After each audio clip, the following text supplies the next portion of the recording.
नमस्कार मैत्रिणींनो, श्री स्वामी समर्थ. सगळ्यात पहिलं तुम्हाला सॉरी की मी तुमच्या मेसेजला किंवा तुमच्या कॉलला लगेच रिप्लाय करू शकत नाही आहे किंवा काही नाही आहे. तुम्हाला माहीत आहे की माझे वडील ऑफ झालेत. आज वडिलांना जाऊन 1 महिना होतो आहे, 1 महिना झाला आहे आणि त्या दरम्यान आपले फक्त 2 ते 3 लाईव्ह 2च लाईव्ह झाले असतील. म्हणजे मला सांगायचं एकच आहे की मी जरी बिझनेस करत बसले असते, ऑर्डर घेतल्या असत्या, डिस्पॅचिंग तर होता येतच आपल्या जेवढ्या येतात तेवढ्या, पण मी कंटिन्यू माझा टाईम त्यासाठी देऊ शकत नाही आहे. आणि जरी मी दिला असता तरी तुम्ही बोलला असतात किंवा आजूबाजूची तरी बोलणारच की हिला दुःख आहे का बघा, हिचा वडील गेले आणि हिचं काय चाललंय धंद्याचं, हिला काय पैशाचाच पाठीमागे लागल्या. पण मी ज्यावेळेस माहेरी होते त्यावेळेस काहीच तुमच्याशी ॲक्टिव्ह नव्हते, हे तुम्हाला पण माहीत आहे. कधी रील येत नव्हती, काय नाही.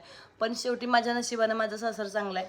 मी सासरी आली आहे, ही माझी जाऊबाई आहे आणि इथं आल्यावर थोडी मी मिक्स झाली ह्या वातावरणात आणि छान रील्स वगैरे व्हिडिओ पोस्ट करते. तर एक जणीने मला असं बोलली की मस्त तुमचा एन्जॉय चाललाय तिकडे.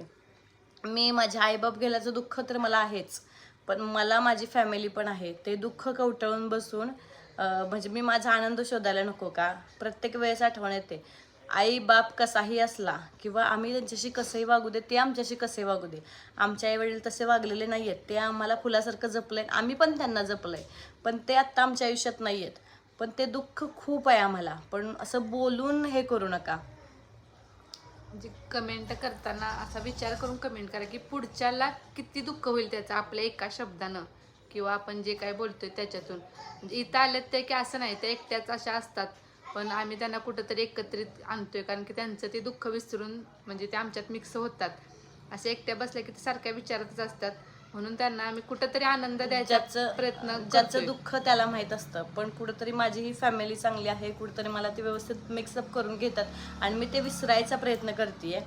लवकरच एक 8 दिवस पण नाही, 4-5 दिवसात आपण पुन्हा नव्यानं लाईव्ह चालू करतोय, पुन्हा ऑर्डर घेते, पुन्हा नवीन ऑफर, हे सगळं येईल. पण हे दिवस पुन्हा येणार नाही आहेत. त्यासाठी मी हे दिवस माझ्या फॅमिलीसोबत घालवते. तुमच्या ज्या ऑर्डर आहेत ते तुम्ही व्हॉट्सअपला द्या. 1 दिवस लेट होईल पण दुसऱ्या दिवशी तुम्हाला रिप्लाय नक्की मिळेल. खूप सारं प्रेम करतात असं समजून घ्या आणि खूप सारे आशीर्वाद घ्या आणि कृपया. आणि कसं जॉईंट फॅमिली असले की प्रत्येक वेळीच तुम्ही फोनवर असाल असं नाही ना, की एकटे म्हणजे असं वेगळं राहिलं किंवा बाहेर कुठेतरी खोली घेऊन राहिलं ती गोष्ट वेगळी, पण एकत्रित कुटुंबात असं करता येत नाही की सारखा फोन तुम्ही बघतच बसा. माझ्या घरचे पण जाऊबाईचे हे विचार आहेत, त्यामुळे तुम्ही समजून घेऊ शकतात.